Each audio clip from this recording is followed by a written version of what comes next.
me tell you something. My theme song is I'm Coming Out. Hey, I want the world to know. Got to let it show. There's a new me coming out. And I have to live. And I want to give. I'm completely positive. Don't play with me when it comes down to the Diana.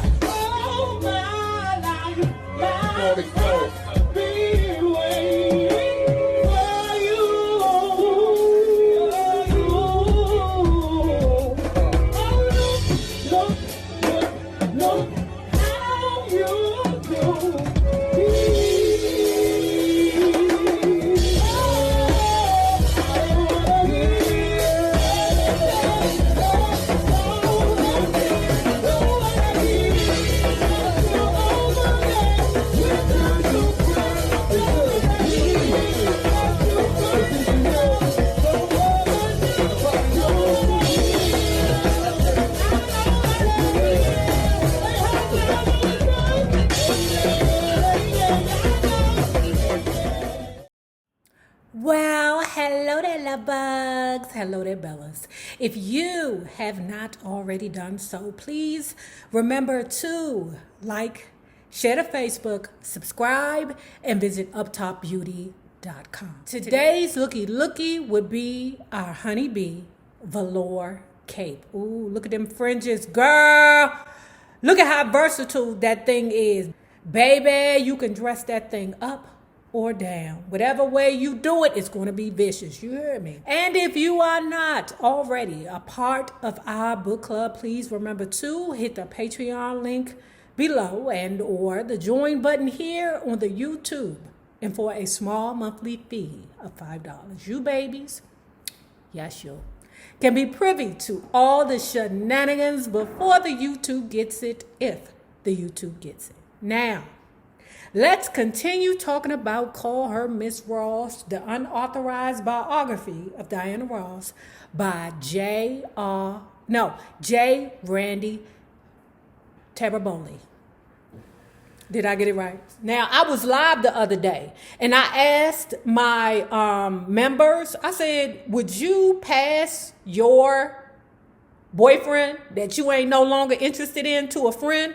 And most of y'all was like, no, I'm not taking nobody's sloppy seconds. But I'm like, did that even matter? You know, especially if you don't even pay attention to the people. But I guess not when it come down to Diane and Cher. Diana insisted that Cher and Gene had already ended their relationship when she became involved with him, and that her friendship with Cher didn't suffer a result of what had happened. I can call her up and complain to her when I think Gene is being ridiculous, she said. Apparently, Cher didn't hold any grudge. She paid Gene special thanks on an album she released at the time, crediting him with helping switch her over from disco to rock and roll. It didn't take her any time at all to find a new boyfriend. Les Dudok, or Dudak, another rock musician. What's wrong with swapping boyfriends, Cher asked writer George Haddad Garcia. After I found out what a man is like, why not let another girl have Diana's romance with Cher's hand-me-downs, who is 5 years her junior, proved tumultuous. It lasted off and on for about 3 years. Ooh. Ugh. Diana, Diana like that white ding dong. She do. You know how they be like, once you go black, you'll never go back? Oof, I don't know, but once you get it white, that shit just turn automatically right. Despite his image, he did not smoke, drink, or take drugs. He claimed that he has never once been high or drunk, and that the only time he ever sipped wine is during Passover services. Gene Simmons was born in Haifa, Israel. I didn't know that he was Israeli. All this time, I swear, I never knew that the dude was Israeli. What a nice Jewish boy he is, observed Diana, who says that she takes a strong position against drugs.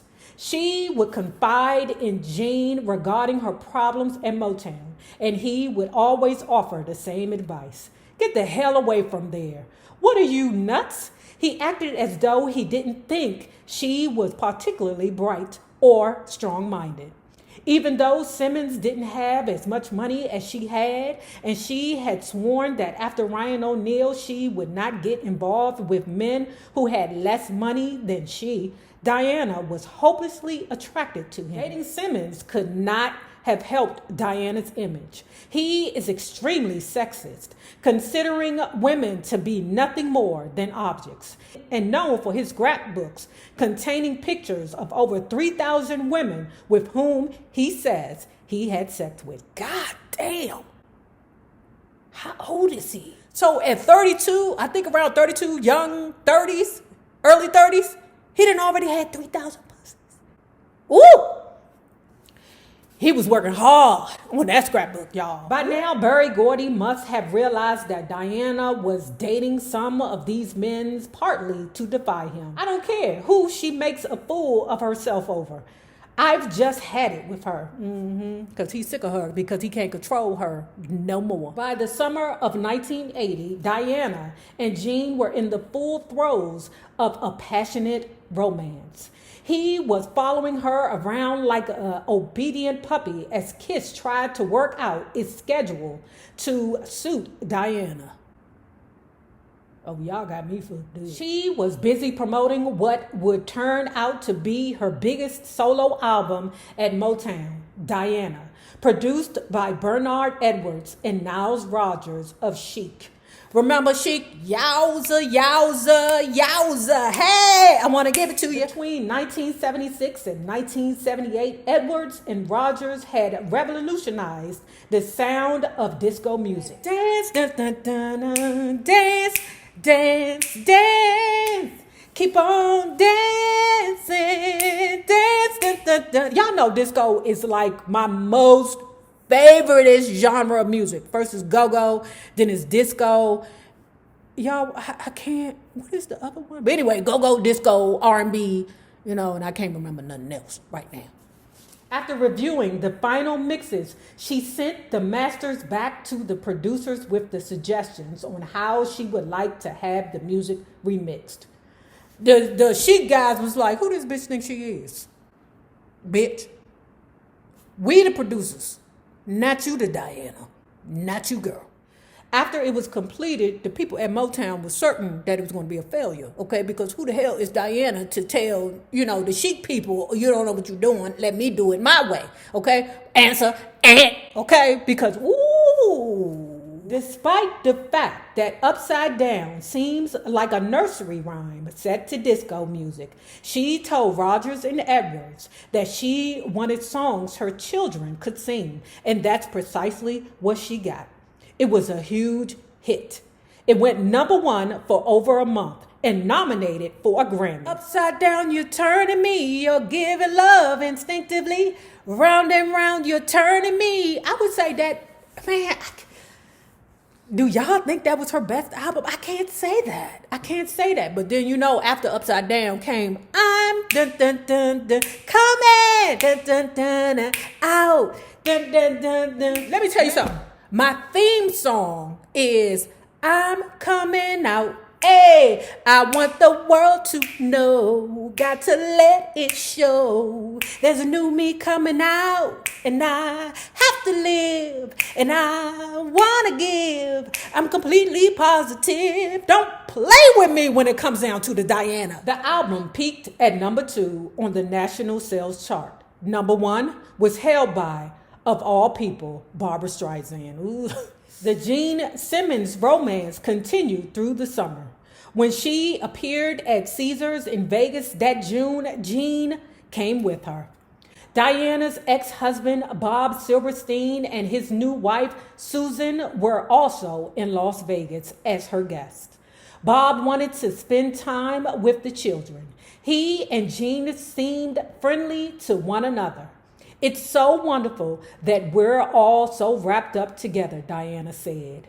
People who know her, though, say that the more Diana thought about her divorce from Bob, the more she regretted it. She had even told Bob's wife that she still loves him. Hold on, you ain't gonna do that. I don't care who you are. You ain't just gonna walk up to me and be like, oh, I still love him. Like if my wife's ex came up to me It was like, I'm still in love with Niecy. I'd be like, too bad, bitch. Too bad. And if you come near her again, if you call her number again, I'm going to whoop your ass. You hear me, bitch? But okay, I don't play them type of games. Now with my wife, you might can do that, over there with them other people, but not my wife. She had even told Bob's wife that she still loved him. And I just hope you don't mind. Diana now felt that perhaps she and Bob should have worked their way through the bad times in their marriage. We only had one bad year, but, no one knew if it was the first year when she was pregnant with Rhonda, saying that it was Bob's baby, or the last year when, she was still chasing behind Barry DeGordy, pickle. Nobody knows what bad year it was. Now back to Gene Simmons, okay? We have an agreement, Gene and I, Diana insisted at the time.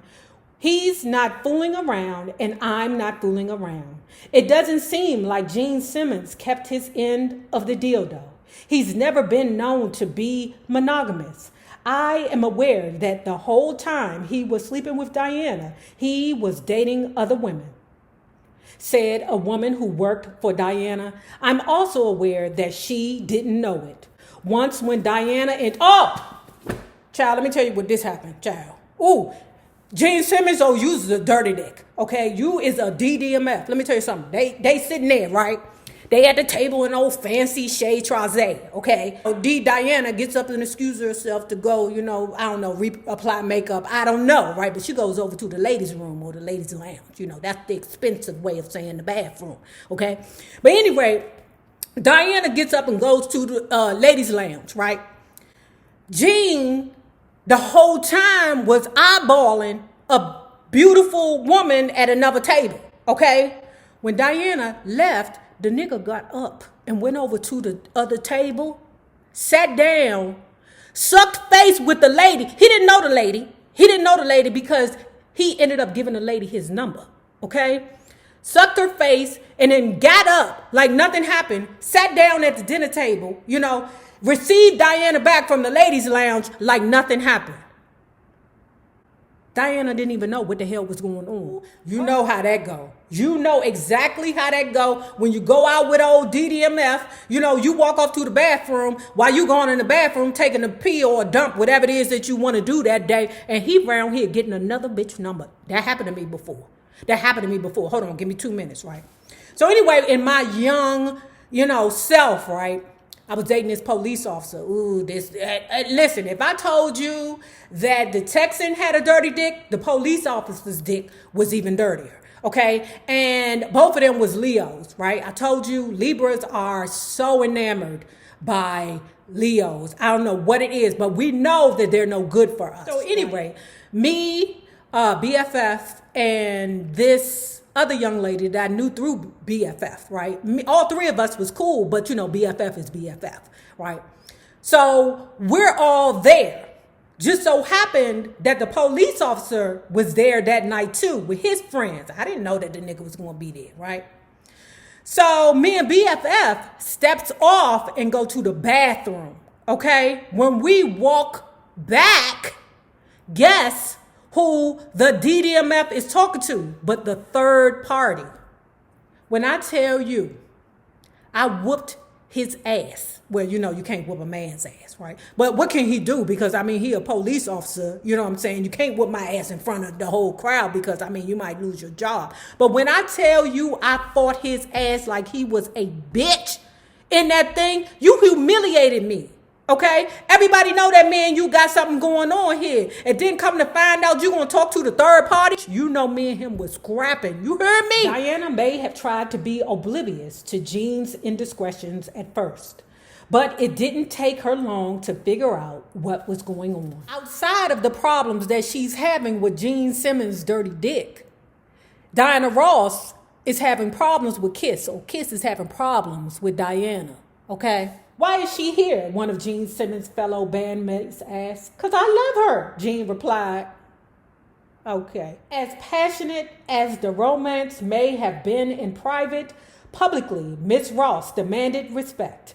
In the past, Gene used to grab his girlfriends' asses or tweak their breasts. There would be none of that with Miss Ross. Yeah, because she's a fucking lady. Gene told one of his fellow band members, can't grab her ass whenever I feel like it. She'd kill me.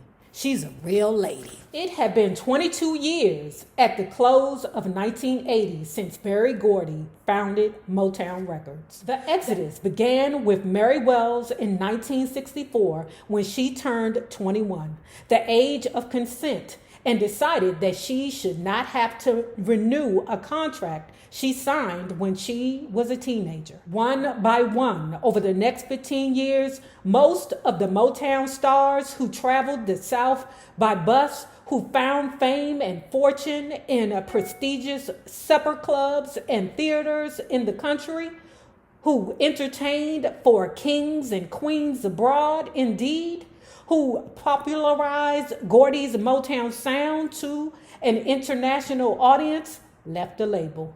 Many of them disgusted and angry. Martha Reeves, The Temptations, The Four Tops, the Isley Brothers, the Spinners, the Miracles, Mabel John, Gladys Knight and the Pips, Kim Weston, Chris Clark, Barbara Randolph, David Ruffin, Eddie Kendricks, the Marvelettes, Edwin Starr, Brenda Holly, Ashford and Simpson, Junior Walker and the All-Stars, Michael Jackson, Jackson 5, Florence Ballard, Cindy Birdsong, and even Mary Wilson. Sadly, the list went on and would continue into the next few years and included Marvin Gaye. There would be many reasons why the singers would deflect, but often the problem had to do with disagreements regarding Berry Gordy's domination over their lives and careers.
Now, if you have not already done so, please remember to like, share to Facebook, subscribe, visit uptopbeauty.com, and remember this.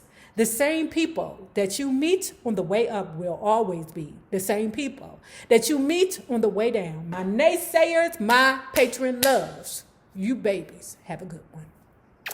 Peace.